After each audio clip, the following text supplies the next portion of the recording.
All right. Good morning, everyone. My name is Brylee Gunter, and I am a pre-veterinary student studying here at Tennessee Tech.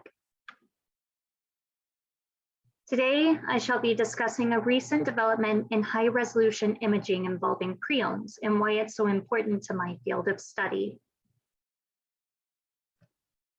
Okay, to start us off, what actually are prions, you might be asking? Well, these are pathogenic agents that are transmissible and able to induce abnormal folding in the normal cellular proteins of the brain.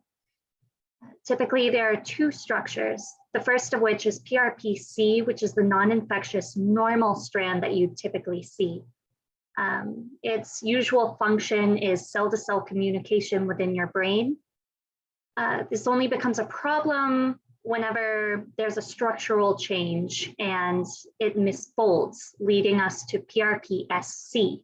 This is the infectious strain, and the most terrifying part about it is the fact that we don't actually really know why the structural change happens. It's rather spontaneous. So other than that, why are these a cause for concern? Prion diseases are typically rare, but at the onset, they are rapidly progressive and zoonotic. This simply means that they're transmissible between humans and animals. And of course, the rather obvious part of this is every single one of these diseases are always fatal. Below, as you can see, I have attached some examples of these diseases, one of which is chronic wasting in deer and elk. Another of which that you might be familiar with is mad cow disease. And this is typically transmissible through infected meat to people, resulting in Jacob's disease. In regards to why this is relevant to the medical field, well, as a veterinarian, it's transmissible to those handling the infected tissue directly. Another way it can be passed on is through improper sanitation methods of the surgical equipment.